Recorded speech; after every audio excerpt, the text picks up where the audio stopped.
And we're still waiting. We should have the option of playing the Jeopardy theme in the background. I know, right? I think we should be allowed to have like. Then we could have a nerdy dance party while we're waiting. Yeah, I know. That works out really well, right? Absolutely. Nerds of the world unite. Yes.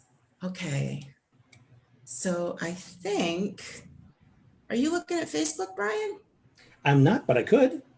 That's okay. I think, nope, we're live. We're good to go here. I'm just going to put my page on here really quick on my phone, just because I find that it's really confusing for me to try and pay attention to both. Multitasking does not suit us. Oh, you know what? I'm gonna just say welcome to everybody first. Welcome everyone to the Introvertologist. I'm Sara Holley, and I'm thrilled today to have with me Mr. Brian King to discuss introversion and ADHD. Welcome, Brian. It's an absolute pleasure, Sarah. I'm so glad we made this happen. Oh, me too. I'm excited to have you here today. And you know why I'm so excited to have you here today? Do tell. Because when I decided to invite you to come and do this webinar chat with me on Facebook, I didn't actually realize how little there was about this particular subject when I went looking for information about introversion and ADHD. There is not a lot of anything that I found. In fact, a lot of what I found said that most of the most documentation on the subject was about ADHD and how, generally speaking, people with ADHD tend to be more extroverted. And it didn't really talk about people who were introverted who would be ADHD. Yeah, I'd like to see that and see how well researched it is, because that's a huge misnomer. I don't buy that. That's good to know. Yeah. That's why we're here, right? So if you're watching with us live today, please come into the comments and let us know where you're coming in from. If you're watching on the replay, hashtag replay in the comments, please and thank you. If you're enjoying what you're seeing, send us some hearts. That would be fabulous. And if you have anything that you want to say, drop it in the comments below, and Brian and or I will try and address it when we get a moment to take a look at that. Sound good? So Brian, how about you tell us who you are and a little bit about what you do? Who I am. Again, I'm Brian King. Yeah. I have a background in social work. I have ADHD, as do my 3 boys. I wasn't diagnosed until I was in my late 30s, so life was problematic. Education-wise, socially, I was bullied a lot by teachers and peers. Finding out that I had it was a godsend, because it allowed me to do the reading and whatnot to get some kind of understanding as to why my brain did what it did, so that I could look for the most effective strategies that I would need to rein in the squirrels. Right. You know, try and get them to fly in formation, and most importantly, fill in the skill gaps that tend to be present with ADHD. Things like memory issues, organizational problems, not being able to follow conversations very well. I had to really immerse myself in the strategies that allow me to be effective in the way I wanted to be, personally and professionally. And in addition to the ADHD, I got cancer when I was 18, was my graduation present from high school. Oh. So I had chemotherapy and all that fun stuff. Wow. Got married and divorced, was a single dad of 3 special needs boys for a while. And within the past 5 years, I was diagnosed with 2 chronic conditions. One is a connective tissue disorder, which makes my ligaments and tendons too slack. So when I stand too long, they stretch out and my joints lose their stability, and bones in my feet will partially dislocate, need to be snapped back. My knees will lock up. My collarbones sometimes partially dislocate when I'm reaching up in a cabinet. And then there's the multiple sclerosis. Right. So that's all the fun stuff I'm dealing with. But in spite of all that, my philosophy towards all of it is that these are my teachers, that they give me opportunities to be resourceful. So I'm always looking for new solutions, new strategies, reframes, a way to embrace life in a very abundant, solution-focused kind of way, because I've got 3 boys that are watching me live my life.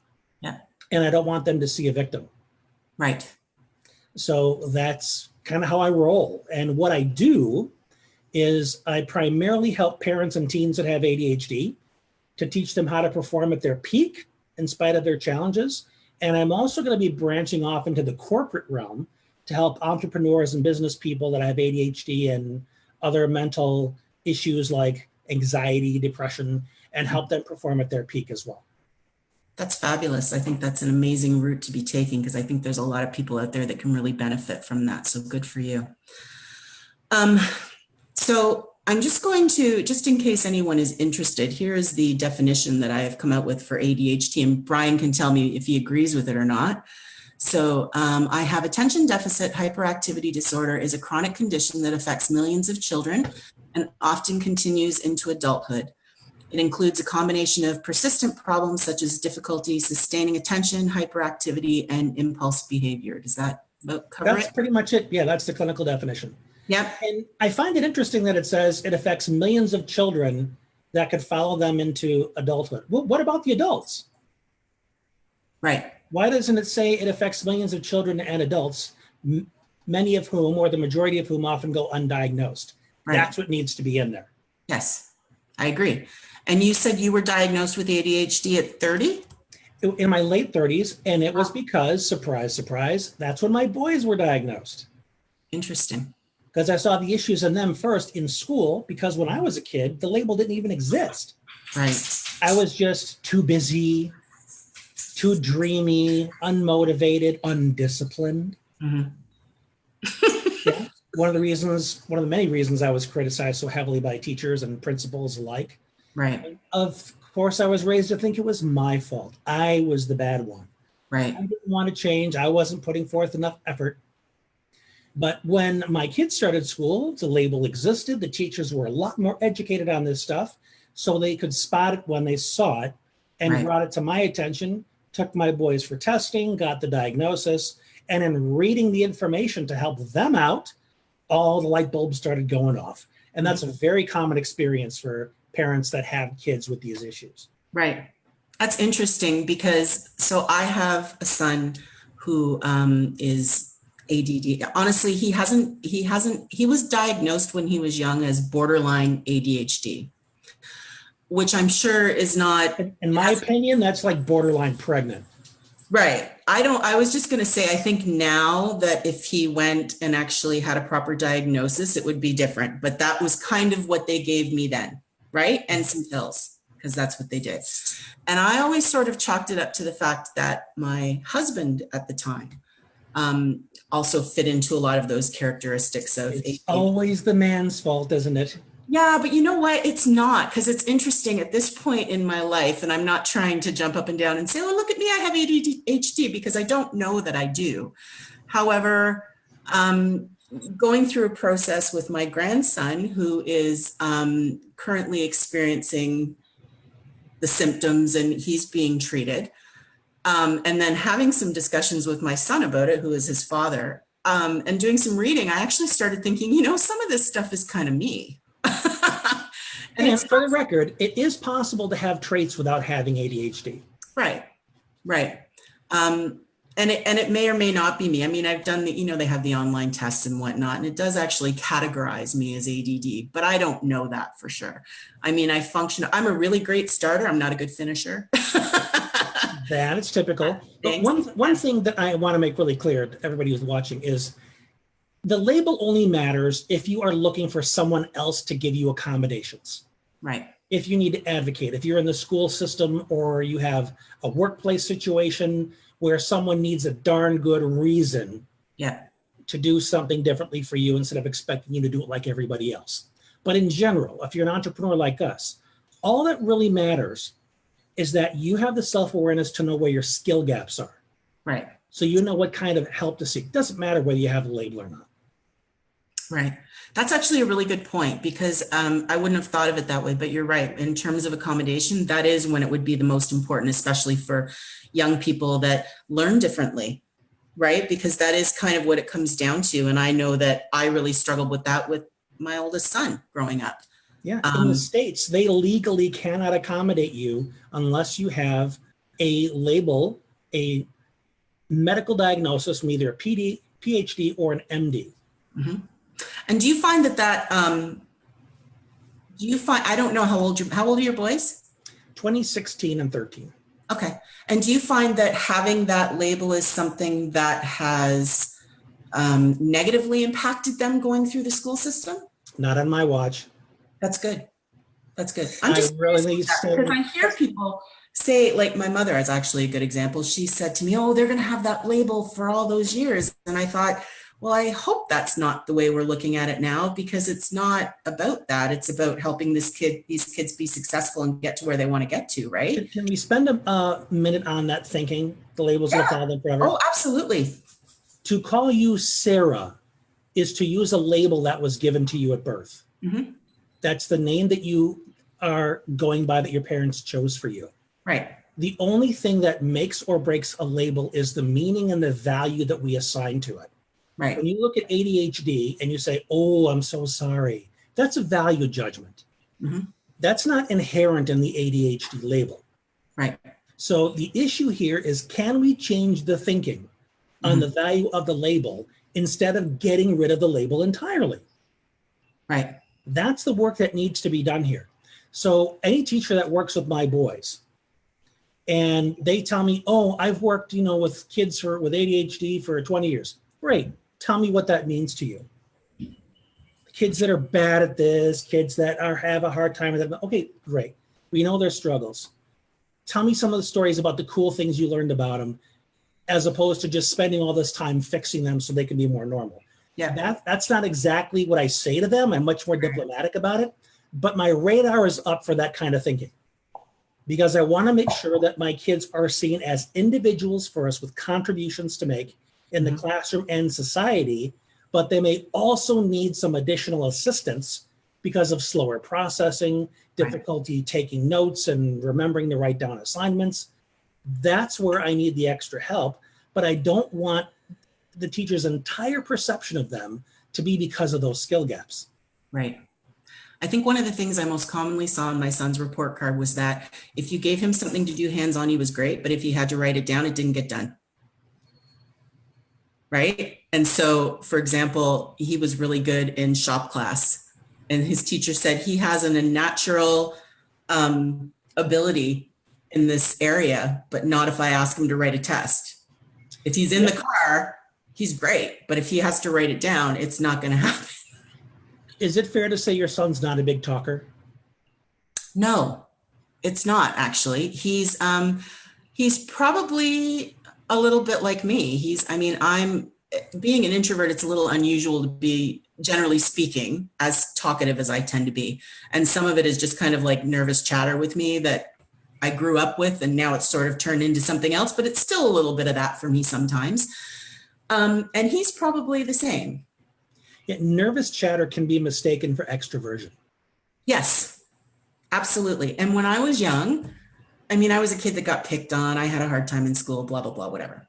But did you go to the same school I did? Maybe. And I'm sure that probably, 75% of the population would say the same story, right? Because we all feel like when we're kids, it's tough, right? Mm-hmm. But I think that for me, like I remember my family, I was always called the chatterbox. And it's kind of, I look back at it now and I think it's kind of cute, but I think when I was a kid, I felt a little bit like it was a negative statement, right? Because she talks too much. But really, it really was, and still is sometimes. It's something that comes up for me when I'm in a situation where I'm uncomfortable. There is a difference though.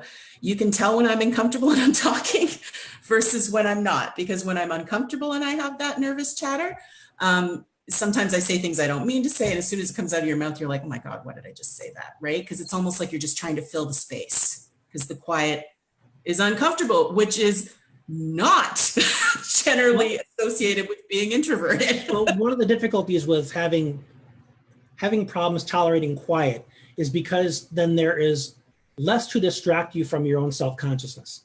Yes. And when you get to chatter or you get to listen to somebody else, you're no longer focused on you and you can relax. Yes. But in the absence of that, it's like, do I look dumb? Do I look like I'm not smart right now? And yes. I wonder what they're thinking about me. Oh, I better blurt something out. Yeah.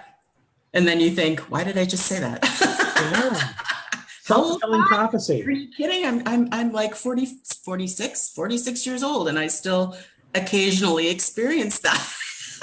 Yeah, there And are it's really, times, even with all the strategies that I've learned, I'm still nervous around my wife's family, and my filter tends to become compromised in those situations, and she has to sometimes signal me to rein it in. that's interesting. That's very interesting. I find that, for example, I can't remember if we had already started going live or not. I think it was before when we were talking about networking and how you won't do it, Yeah. the networking events. And I think that is, and I can walk up to somebody and shake their hand and say, hi, I'm Sara Holley. This is what I do. But then after that, it's uncomfortable. And that's when all of those creepy things start coming out. You're like, no, just stop talking. Just stop talking. Just drink something. Be busy. Yeah, I've had to develop some strategies for that over the years. Yeah. So that I keep my mouth shut. Yes. And a good listener for the other person.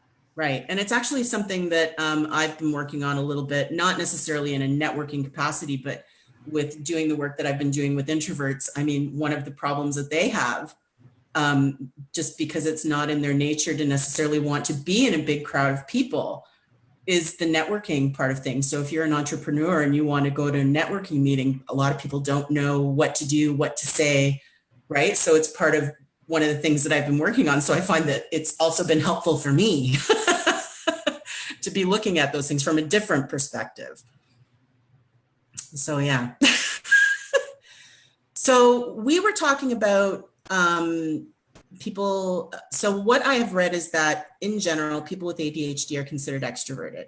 And you had some other thinking with regard to that. I'm not saying that there are not people with ADHD who are extroverts, but Nope. I wouldn't say it's the biggest representation of the population.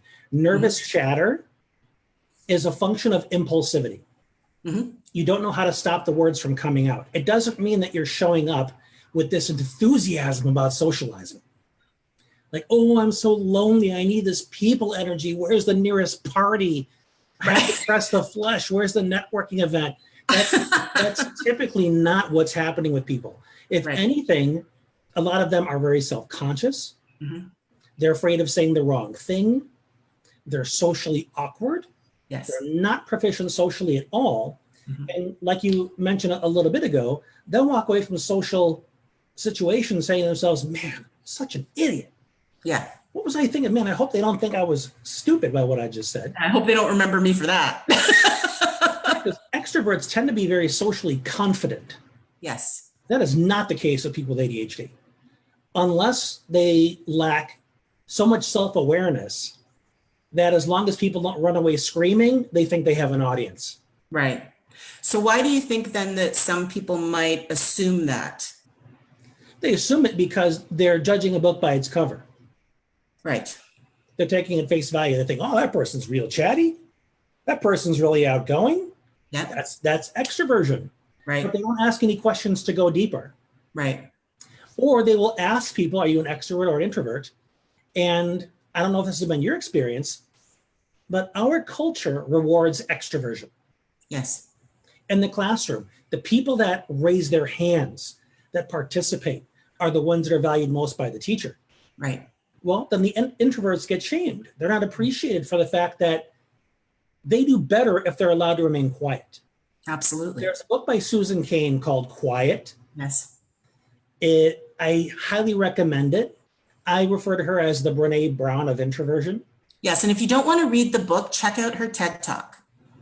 Well, her TED Talk is a synopsis, but I was just going to say it's like the Cleats Note version, but you can also get the audiobook if that works better for you. But it's just Sure. absolutely brilliant work. And it's like the coming home party for introverts. It's so validating of the value of being quiet. Yes. It's okay.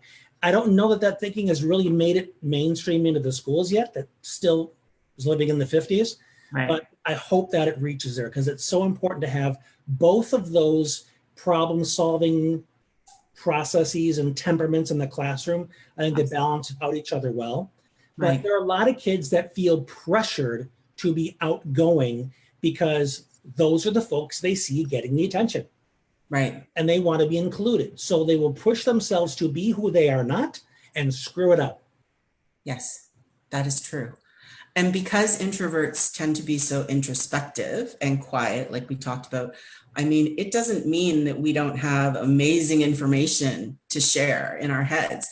It just means that we don't put it out the same way as someone who has a tendency to be more extroverted. We just don't think it's worth the energy to put it out there, because you know what? If I do, you're just going to ask me questions, and that's more talking. And what do I want to do that for? Yes. Instead, send me a text. I'll answer it when I get around to it. And maybe I'll add a little bit more information and maybe even a funny GIF. Ain't that the truth? So then how do you think that, see, now this question kind of becomes redundant now that I have next. So I guess maybe the question is, because there's such a contrast when you look at the general definition of an introvert versus ADHD, which I know they don't really have anything to do with each other. But if you're looking at those two definitions, how could someone who is introverted have ADHD? Because they almost seem like they don't go together. Well, like I mentioned, the impulsivity piece gives you this restlessness, the sense that you're being run by a motor and you have to do something, whether you have to just talk endlessly. When I was a kid, very, very fidgety. I still fidget some, but not as much as I did then. And I was a chatterbox too, mostly a monologuer. I had all these ideas in my head that I just had to get out, and I would talk incessantly, whether anybody else is listening or not. And my 13-year-old has inherited that tendency. So that's something we're working on. And when he goes to school, doesn't talk to anybody. Has a few friends that he connects with, but he wants to be quiet. He wants to be invisible, doesn't want to be bothered. When he's at home, or sometimes when he's with relatives, the floodgates open. Right, because he's comfortable. But he's very introverted, great imagination. Yeah. Likes to play alone primarily. And that's just kind of how he rolls. But anybody that would see him in a private setting would not think that he was an introvert in the rest of the world, because they have him in the context where he is most comfortable. Right. But again, if he does blurt something out, it's usually because of impulsivity, not because of extroversion. Right. Interesting. So I've got a little note here that I made. So a child or adult with attention deficit hyperactivity disorder may be diagnosed with one of three types of ADHD. I have the combined type, which means the individual is hyperactive, inattentive, and impulsive. I have hyperactive impulsive type, which means the individual is hyperactive and impulsive. And I have the inattentive type, which means that the individual is only inattentive. I have read that people having inattentive ADHD, I'm stammering, I'm sorry, are similar and share many of the primary characteristics of introverts. What are your thoughts on that? I think the more people break down the different forms of ADHD, the more they're doing a disservice to the people they're giving those labels to. Because one thing that I have found is that the inattentive type is most often given to the girls. Interesting. And girls present differently than the boys do. Because, again, looking at them at face value, because a lot of these things are diagnosed by behavior. Yes. By what you can see. With the boys, the hyperactivity tends to be kinesthetic. They're using their bodies. They're fidgeting around. They're bouncing their leg. The girls, the hyperactivity is internal. It's racing thoughts. It's the chattering minds. It's the self-criticism. But the hyperactivity is there. And I've had girls say, oh, but I don't have hyperactivity. I just have the focus issues. I just have a problem paying attention. But the more I get to know them, the more I realize how tortured they are inside, how they can't shut their minds off at night, how they can't keep their thoughts straight because their brain is always going. That's hyperactivity. Right. It's just internal. Right. And that's a distinction that a lot of diagnosticians haven't discovered or don't recognize, or, don't make a point of getting at, because either way, they're going to give you a pill and send you on your way. Right. Right. That's interesting. So you identify as an introvert as well. What do you find that your struggles are related to being an introvert and ADHD, having ADHD? Do you find that they're different than they would be for someone else who maybe wasn't an introvert versus an extrovert? Well, I think, let me think about your question. It was multi-layered. Sorry. And the only thing I really like layered are my cakes. So I wasn't trying to make it complicated, I swear. So you can simplify it however you like. Ask me the question one more time. Sure. So as a person who identifies as being an introvert, how do you feel that, see, now I can't remember what the question was. How do you feel that having ADHD and being introverted affects you personally? Do you think that it's different? How about we just start with that? Yeah, that I can do. That's easier. There are times where there are people that I really care dearly about that I would like to spend more in-person time with. Mm-hmm. But then I think about what it would take for me to be in that space. A term I use that's POTS, it's an acronym for problems of the space. One of the problems may be temperature or noise, or, there's too many people there. Having to go through the traffic and how that wears me out. Because with ADHD, it's difficult behind the wheel because you have all of these different problems that need to be solved the whole time. And by the time you get there, you can be mentally exhausted. Now you go into a coffee shop and you've got people traffic and all that's going on. And you need to try and tune that out while you're tuning in to the person you want to talk to. And all of that sabotages the fact that you just want to enjoy this other person. Right. So when I consider all that stuff, sometimes I say, you know what, I'll just send her a text. I'll just call on the phone, because all that other stuff can really be barriers to socializing. Right. So unless we can get together someplace quiet, mm-hmm. which is hard to find this time of year without heat or mosquitoes. Yes. And if we go to one or the other's house, there's pets and kids to contend with, yep. which makes it difficult. So I'd say the social piece is probably one of the most difficult things to overcome. Right. And do you find that using your computer as a tool for communication, whether it's with clients or just other people in general, do you find that that's helpful for you? It's been a godsend. Yeah. The fact that I can FaceTime somebody on my phone, I can pull up Zoom just like we're doing right now. Yep. I wouldn't know you if it wasn't for this technology. No, you wouldn't. Where are you again, Brian? Where do you live? I'm in Illinois, and I apologize for that. Oh, no. I'm looking to move as soon as I can. I was just thinking, I don't remember where it was that you said you were from. And I know that I'm in Ontario, Canada. So Illinois is, if a body had an armpit in the middle of the chest, that's Illinois. Oh, okay. Now I understand. So now I'm trying to remember where I went before that shiny object chase. And I did that to you. I'm sorry. That's what you call synergy. Synergy. We sabotaged each other. So we were talking about technology. Yes. Yeah. The fact that I can get a degree of that personal touch. I can see somebody, I can hear their voice, I can hear their laughter and get a sense of their energy. In video as opposed to being face to face. So yeah, I find that it's really interesting that and I'm going to try and find the right words for what I'm trying to say here, but I think it's really interesting that the exchange of energy is different this way than it is if you were sitting beside me. Does that make sense? Oh, absolutely. It's the difference. The give and take of it. This metaphor. It's a difference between sitting in front of a fire and watching a video of a fire. True. That's good. That's how I see it. Yeah. I'm pretty good with the metaphors, by the way. Awesome. But yeah, there are some people where when I'm around them, my energy shifts. Mm-hmm. Not always towards the positive. The ones that it's not towards the positive are typically related to me, but that's an entirely different conversation. But with my friends, yeah, I can feel like a loosening of my muscles. Yes. I'm breathing more relaxed, just a comfort. Right. In their presence. That's not quite the same over video. Right. I think that one of the things that I see, Facebook is a wonderful thing because you get to connect with people that maybe you've lost touch with over the years that you didn't really want to lose touch with. And I mean, sometimes we outgrow people for a reason, right? But and then you just block them. Right.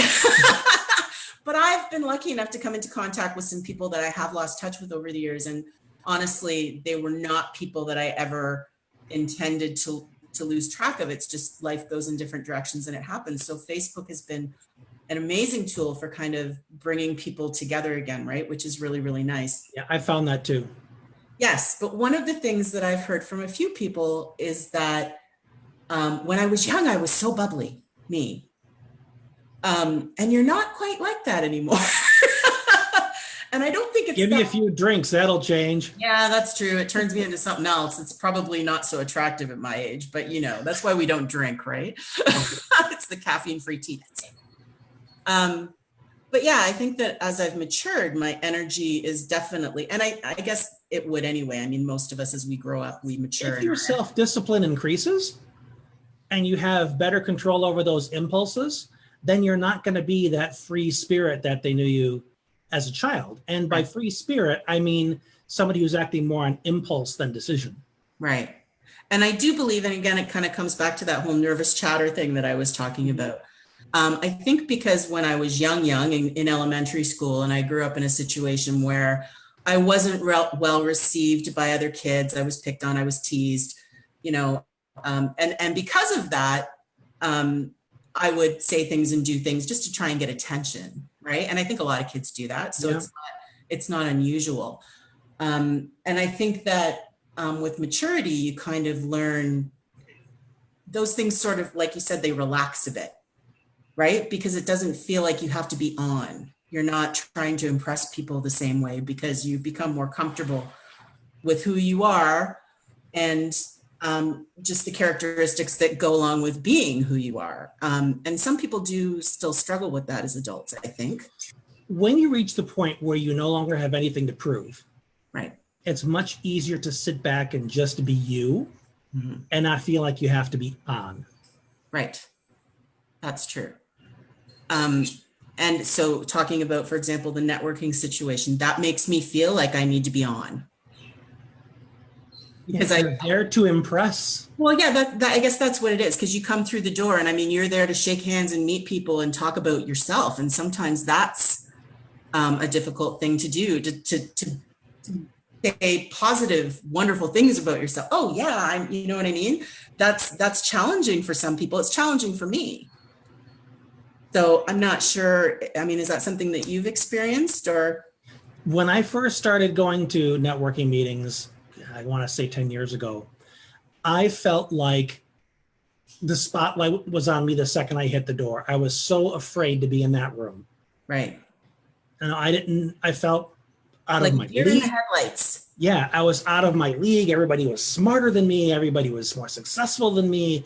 And there was this huge comparison, this giant discrepancy between me and them. And there were some people who were extroverts, surprise, surprise, who approached me and began the conversation, asking me very specific questions, which helped me decide what to say. And then when it occurred to me to ask them questions and found similarities between the two of us, I relaxed a little bit. And it took me years to get to the point where I could walk into the room and initiate those conversations. But it still felt forced. Right. Like I had to make myself do it. Now, I think that I read that you've done a lot of public speaking. Is that correct? Yep. Yes. So what kind of challenges did you find that you had with that? Zero. Interesting. Public speaking is like crack for me. Interesting. I get to stand up on stage in front of a room full of people who have showed up to let me monologue, to talk about my favorite subjects at length. Yes. And they're going to ask me questions about it to invite me to talk more about it.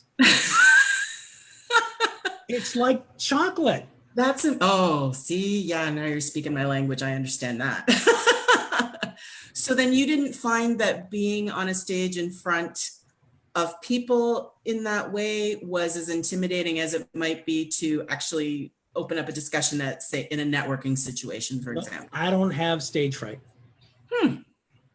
It's a very different dynamic when you're talking in front of people because they'll raise hands and you can elect whether to answer their question or not. True. You have, unless you're a heavy metal band and you're dealing with a mosh pit where everybody's been smoking dope before the concert starts and they're likely to be out of control, things are relatively subdued. Mm-hmm. And you have a lot of quality control over how that goes. Right. You don't have that level of influence when it's a room of people bumping into each other and handing out business cards, and you have this din of 50 conversations while you're trying to focus on the one in front of you. That one doesn't happen when you're on stage. Right. That's interesting. I haven't had the pleasure of experiencing millions of people or hundreds of people or whatever the numbers are sitting in front of me while I'm on a stage, because to me, that's very intimidating. Although, since I've started my entrepreneurial journey, I do feel like that's something that I could do one day. Like I feel like I've grown enough in my experiences that it's something that I could be comfortable with someday. I agree. Not today. Although really, I mean, you could almost argue, again, I'm talking about this social media end of things. So here we are and we're chatting and I'm just looking on my phone because it's easier to see what's going on here. And there's lots of people watching. Hello, people watching. It's good to see you all. Trish Lido says hello. Hi, Trish. Oh, I love Trish to death. Trish and I have not had the pleasure of having a conversation, but I watch her and sometimes she comments on my stuff and I think she's fabulous and I look forward. I watch her with kind of like that Tiger Beat crush and just imagine she's talking directly to me. She'll love that. And then I have my friend Joanne's here. Hi, Joanne. She says she's enjoying listening to this and she says, yes, you were very bubbly.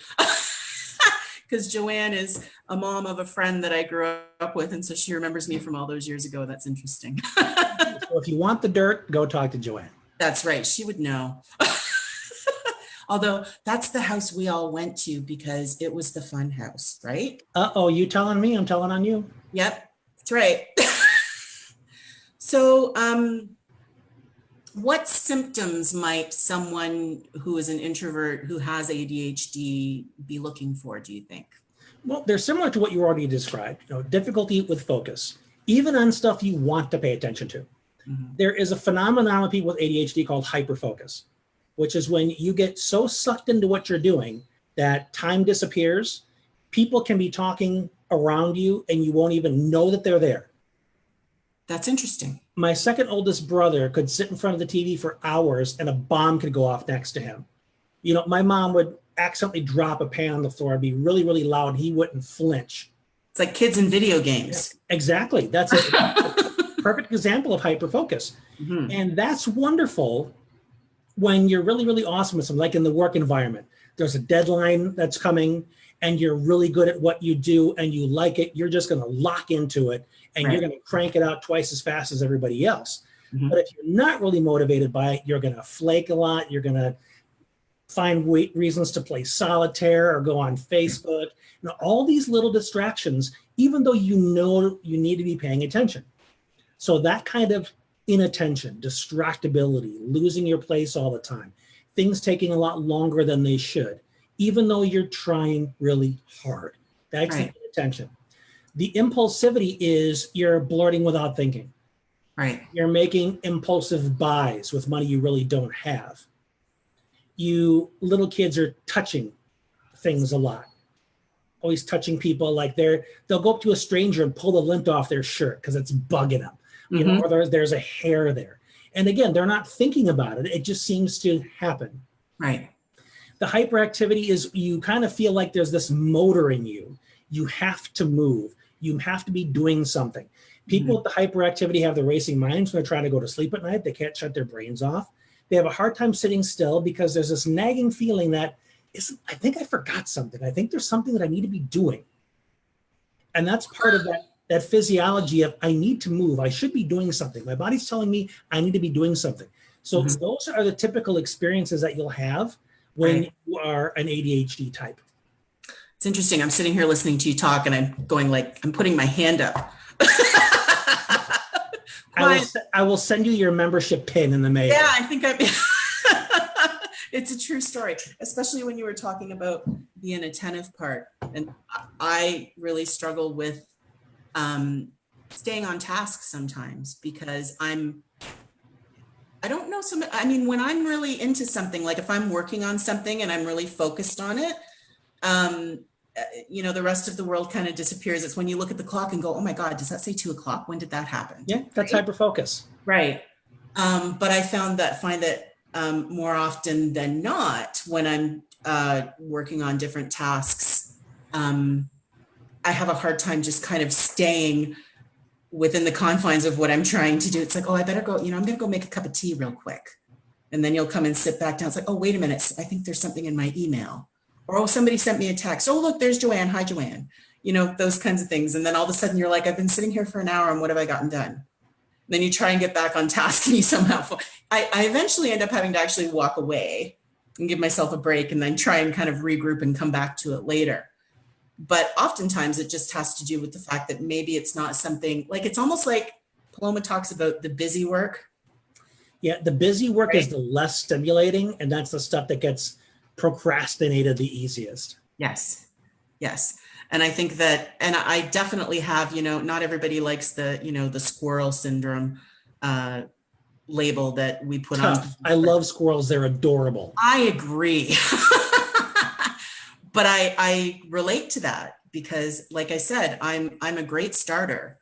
I have a hard time finishing things because it's like I start something and then something else, especially in this space where there is so much to learn and gather online from other people who have been kind of paving the way, right, for what you're doing. And when you watch them, it's like, oh, that was really good. I'm going to go look at that.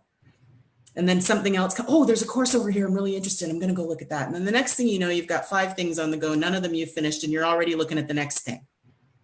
I have trouble with that. And I know I have trouble with that. What do you say to people who experience that kind of difficulty? Do you have you gotta use pattern interrupts, because I find that timers are very, very helpful. One thing that I found useful is the Pomodoro method. Okay. I'm just making notes because, you're interesting. You work for 25 minutes and then you maybe take a 5-minute break in between to give your brain a rest. Mm-hmm. Because especially if it's drudgery, your brain is going to be aching for a breather because it's been paying attention for 25 minutes. Because one thing that's common, it doesn't happen with me, but I hear it a lot from people with ADHD, is they procrastinate until the deadline, until the last minute. They have 2 months to do a paper, but they wait till the night before. Right. Or they were told 2 weeks ago about the midterm, but they wait till the night before and they do an all-nighter and cram because they respond to time pressure. So with the Pomodoro technique, you've given yourself a 25-minute block. So you are self-imposing time pressure. Mm-hmm. You've got to be productive during this time, so you better buckle down because this alarm is ticking away. And I have found that during the drudgery stuff, using that timer gets me to buckle down and focus and do it. And then when the alarm goes off, you get to take a breather. And you time the 5 minutes again. Once the 5 minutes is over, the alarm tells you it's time to get back to it. And you can do those intervals throughout your day and be incredibly productive. You can also have an accountability partner. That's one thing I give my clients, is they got to check in with me every morning and every evening to make sure that they stay on track. Mm-hmm. And having me watching their back like that compels them to want to be more productive because I'm not going to take excuses. Right. I'm going to hold them accountable. Right. So using the timers, using the reminders is really important. And let's say you're going to say, oh, I give myself 20 minutes to do Facebook. Mm-hmm. If and when you remember, set a timer for 20 minutes. So if you start drifting off, you clicked a link to a YouTube video or something else, you could very easily get lost in time because of that. But now you've got a timer that's going to go off and snap you out of your squirrel chasing. Right. You can say, man, I got so off track. I better get back to what I was doing. Mm-hmm. Because in the absence of those reminders, I would miss appointments with clients. I'd forget to take my medicine because I don't have those alerts popping up to say, hey, dude, you prioritize something right now, remember? So those are the most accessible strategies that I recommend to people. And that I think is really helpful. I find that I write a lot of sticky notes for myself. It's not quite the same thing as having an actual alarm. Yeah, because sticky notes are nice if you rely on a lot of visual cues, Right. prompt you for what you should be doing. Right. But sticky notes don't do anything to help you manage your time. That's true. And I definitely struggle with that. And I think part of it is honestly just because, and I'm not trying to make this whole conversation about me. Sorry, I'm getting a little off track here. Oh, it's your show, Sarah. It's all about. Oh, well, thank you. I just put my tiara on. I find that, oh shoot, see, now I forget what I was going to say already. It was really awesome. You're among friends. It's all good. I find that I think some of it just simply has to do with the fact that, I mean, I do work a full-time job already, and then I'm doing other things on the side. So the time that I have when I'm not at the office is precious. And sometimes it just feels like you just can't get everything that you want to get done in the time that you have. And if you don't have the energy, it can make it more difficult. Right. I was just going to say that almost actually makes it counterproductive for me even more when I do sit down to do things, because it always feels like there's 5 million other things that I should be doing with that little bit of time that I have. Right. And even though I can prioritize, it's really easy for me to give myself permission to do something else, even though I've put it on number 1 on the list. You know what I mean? It's in many cases, if it can be broken down, you need to break it down. Because folks with ADHD tend to be all or nothing thinkers. Right. Where they just want to tackle it, do it, and get it done. Right. So if they don't have the energy or a sufficient time block to do it, they'll procrastinate. I can't do it all right now. I'm too tired, so I won't do any of it. Right. When the most practical approach is you need to do little bits and pieces of it throughout the week so that you can work towards it. Right. And that's another challenge with ADHD is prioritizing, sequencing, breaking things down into a plan. That's a challenge for us. So you often need to recruit somebody that have what's called executive function abilities. The abilities that allow you to create a plan and execute on that plan. Executive functions are often misunderstood as stuff a CEO is good at. Nothing to do with it. That's not what executive means. Executive means execute, take action on. So if you can't create a plan and you can't get started because you keep putting it off, you can't see it through because you keep getting distracted, you can't execute. Right. So you have to have ways to put those missing pieces in place so that you can break things down throughout the week and actually execute on them to get those other things done that you'd otherwise be too tired to do if you required yourself to be able to sit down and knock it all out in one sitting. Right. That was a mouthful. That's okay. You did really good. It made sense and everything. So it's awesome. Coffee, folks. That's what America runs on. Right. I think that's a true story. I think a lot of people would say that. It's the good juice, right? It's the morning startup. It's like the gas. Liquid focus. Yes. True story. So what specific challenges do you think an introvert with ADHD might experience? Self-advocacy. Difficulty speaking up and asking for what they need. They would suffer in silence. Right. And how would you, do you have any ideas on ways around that? Well, you have to begin with giving yourself permission to value yourself. You got to love yourself enough to speak up. Right. Because people that have been beating themselves up and feel ashamed of their different challenges, they may feel like they're not even worth it. Why bother? Nobody's going to help me. They have an internal dialogue that prevents them from reaching out. So the first thing you need to decide is that they're worth it. And then the next thing you need to start thinking about is, who do I know, who's in my circle, or who needs to be brought into my circle, who can begin to help me. One of the reasons I make myself so available on social media is because I remember as a kid how shy I was and how I wouldn't speak up for myself because of how many people dismissed me. Right.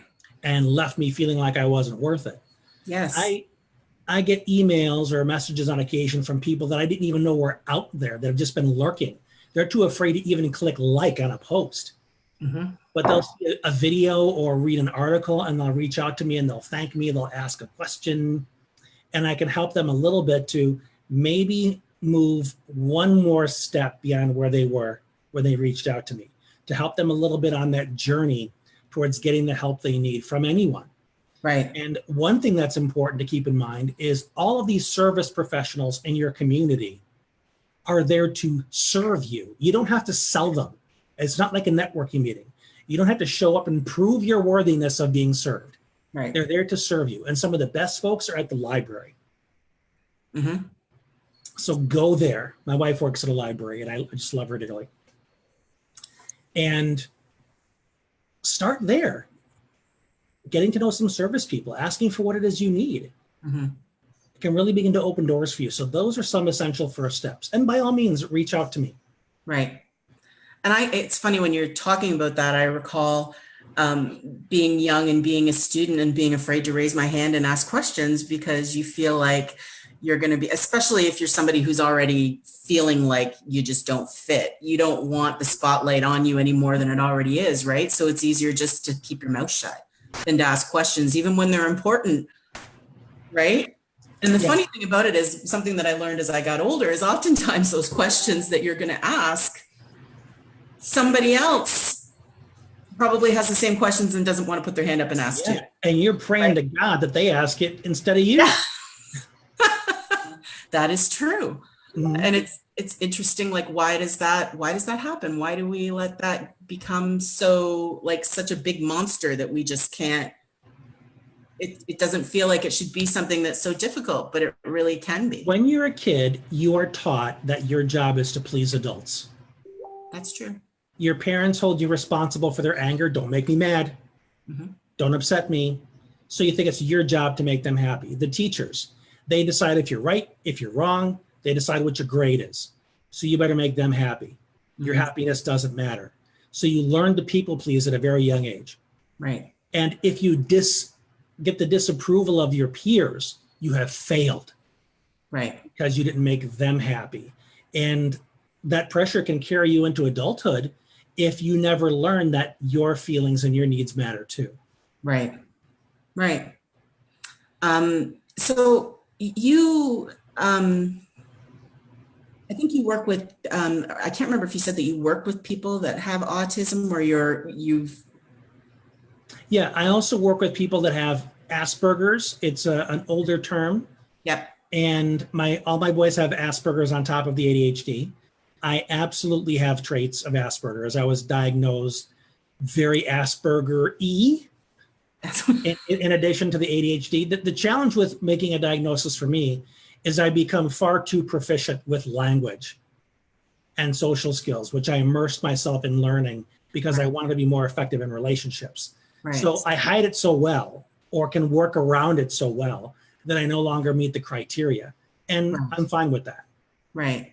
Because my understanding is, because I actually know someone who has a child who has Asperger's, and I think that the social element is really difficult. It's far more pronounced in Asperger's than it is in ADHD. Right. So is it possible, I'm kind of getting a little outside of what I was going to talk with you today about, but I'm curious then, how is introversion something that can tie in with that as well? Oh, absolutely. Because people with Asperger's tend to have a lot of difficulty connecting with anybody else. The idea that there are experiences outside of their own. Mm-hmm. They tend to be introverted to the point where their world is the world. And any interest in what's happening in anybody else's life can be an alien concept. Now, there are degrees of that. Right. There are people that have Asperger's that are much more extroverted and can have the verbal diarrhea, the impulsivity, and all those other ADHD features. Yep. But they lack the understanding that anybody would think differently than them, feel differently for them, be interested differently. So they expect that everybody else is just going to be a mirror of them. Right. And that creates a lot of difficulty with establishing rapport, reciprocal relationships. So a lot of the work that I do with kids with Asperger's are in patching up those skill gaps. Right. That's really interesting, Brian. I don't know that much about it. I just know that there's some really significant struggles that go along with that, especially as kids become adults. And my understanding, as at least with the person that I'm speaking about, is that the healthcare system is not particularly where she lives. It's not like, it's like he's kind of fallen through the cracks in spots because That's it's pretty not, typical. yeah. Yeah. Well, and I think that probably is with a lot of things, right? But I know that she's had a lot of significant struggles, like just really, really pushing to keep him on the radar and get him the best of everything that he One of needs. the problems with dealing with ADHD and Asperger's and things like that is the medical system as a whole tends to be more Band-Aid like in their approach. Right, Let's see if we can control symptoms that are causing us problems.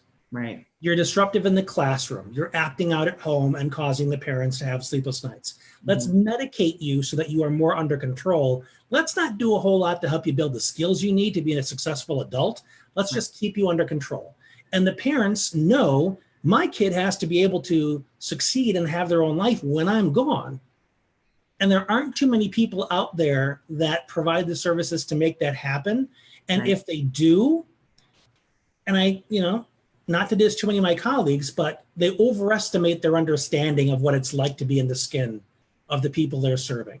And they miss a lot of very essential things about what it's like to be this person. right. And so this person with ADHD or Asperger's is still left feeling misunderstood. Right. Or they're so darn expensive that the families just can't access them. Right.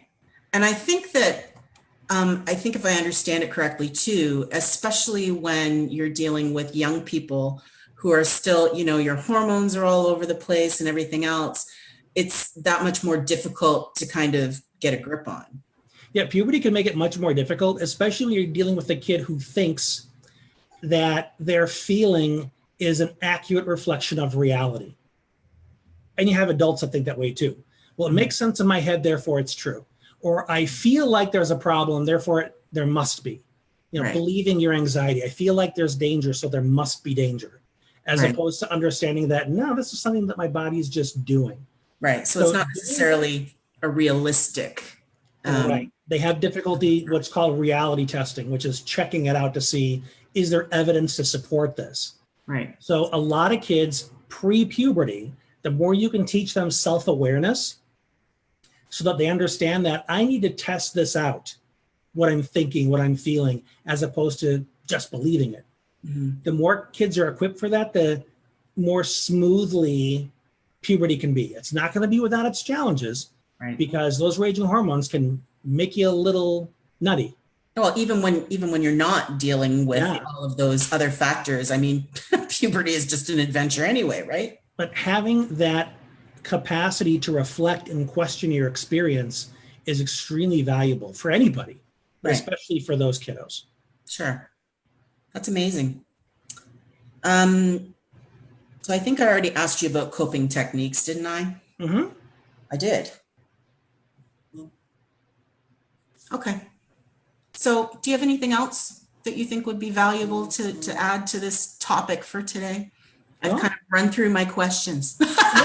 just to make sure that anybody who is interested in knowing more about what I do or about this subject matter, just connect with me on Facebook. I use my profile as a virtual classroom. That was going to be my next statement, was going to be, how can we work with you, Brian? Your best bet is to go right to my Facebook profile. Brian R. King, MSW, very easy to find.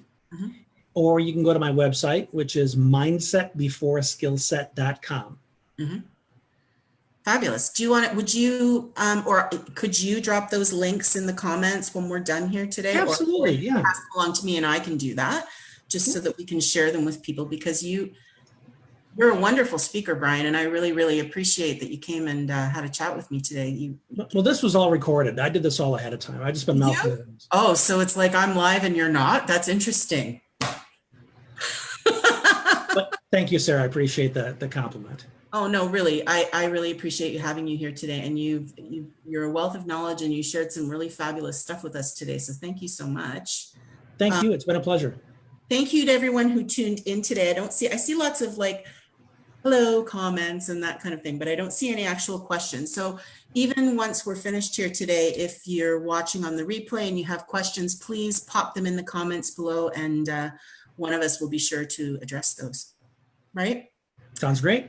Great. So thank you so much for everyone tuning in, and thank you again, Brian. It was really great talking with you.